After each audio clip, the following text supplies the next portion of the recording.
Okay, so news has been coming out that Joe Biden is finally going to announce that he's in the race. So this is actually a good thing, because now we know. Like next week he's going to announce and he's going to be in the race.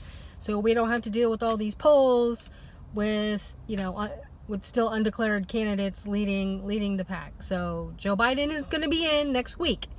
So I went around Twitter and was kind of looking at the reactions of this, particularly from other burners, and it's, there's been like a mixed bag, but most of it is kind of like, really Joe should sit out, or, oh, here's the establishment again. They're gonna do everything they can to defeat, Bernie, which we knew this. So this is not surprising. Bernie has told us from day one that they're gonna throw the kitchen sink at us. So here's the kitchen sink. And they've been doing a lot of stuff, right? Like the New York Times article where they talked about, the political, the Neratandans of the world are like, got together and are trying to conspire on how to, make sure that Bernie Sanders doesn't win. So this shouldn't be this is not surprising to anybody. I mean, we knew they were going to do this. This is who they are. So instead of, like for me, instead of being shocked, I'm kind of like, okay, well, of course, that's who they are. That's what they do. One thing I was surprised to see was that, Mayor Pete was in these meetings. And so now this kind of explains a lot of why he's getting all this momentum, because I was finding it really weird. Okay, this is a guy who less than 2 years ago couldn't even win the DNC, the race to become the DNC chair. He lost to Tom Perez. In fact, he dropped out the day of the election, so he didn't even go through it all. He dropped out. So, how do you go from like losing the DNC chair race to running for president, right? And you're just mayor of a town that's like got 102,000 people. It's not like he's mayor of New York or Los Angeles, right? I mean, like New York, if it was a state, would be like the 12th or 13th largest state in the United States. So that would be different. Like the town I live in is about the size of that. So I just find it really odd. Like why Buttigieg? I mean, Kamala Harris she made more sense as the establishment pick. She's won state level elections and, as an AG and now as a senator. She has more experience. She has, a more like, we know what her platform is more than his. I mean, I don't know a lot about what his platform is. And what I do know, he's not progressive. He's a centrist. And now all this news that like all these bundlers, these Hillary and Obama bundlers are now coming on board. And I was reading today, like 5 former Obama ambassadors are now backing him. And then like there's these political strategists who are like have added Mayor Pete into their like top 3 or 4 that could win. And I'm kind of like, again, he didn't even win the DNC chair race. How can he win president of the United States against Donald Trump?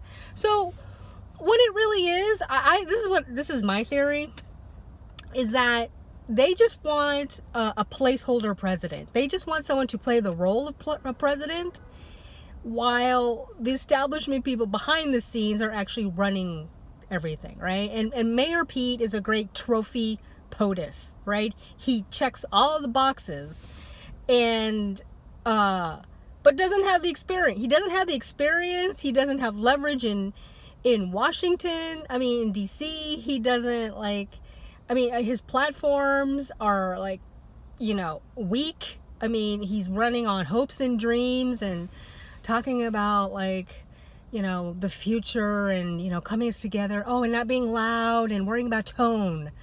And I just kind of get like, people should be angry. The planet, we've got like 11 years before we start, the climate breakdown, we have irreparable damage starts in 11 years. We don't have time. People I mean, can't survive $400 in an emergency. I mean, we don't have time, and people are angry. They are angry, and part of the appeal of Bernie Sanders is that he expresses that anger for us. He is angry for the people.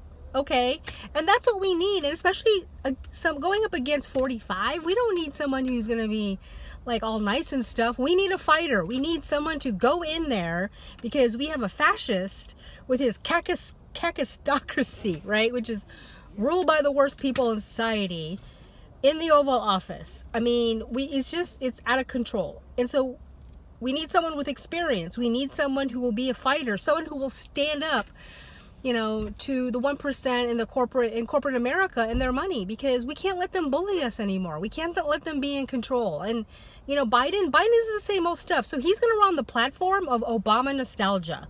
Like, he's just running on I'm going to bring back the old days, when Obama was here. Like, and I just, what they don't get, I mean, this is their ego. What they don't get is that the Obama presidency is part of why we're here today. They contributed to this.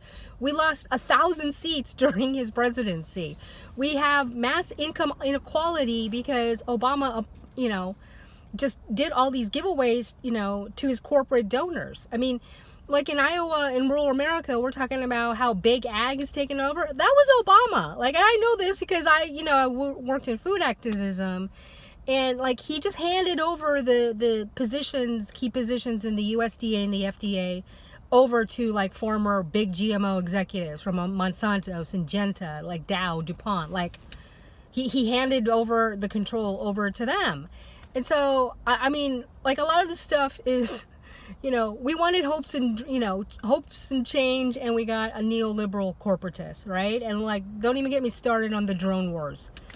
So Biden is just going to be the same. So why do we want that? We don't want that. So I say, I'm not worried about him, about Joe Biden, because he will be I said this a couple of months ago, he will be the Joe Biden, he will be the Jeb of 2016 and 2020. Like, he will flash out really fast. And the fact that a lot of former Obama people are backing other people, particularly Buttigieg right now. So, Biden doesn't have the whole weight of the establishment, and he doesn't have like all of the Obama like stuff behind him. So he's not as strong, I think, as people think. But once he's out and he starts talking, let's see what happens in the polls. But but for us, Bernie supporters, okay, like, they need to be afraid of us, okay? We are a force to be reckoned with. We are formidable. We've proven that. So, this is what we've been training for. This is what we've been gearing up, and Bernie's been saying, like, get ready. So here it is. So, we got to hit that ground game. So one of the big things is sign up for one of the organizing kickoff events, which is happening next weekend on the 27th.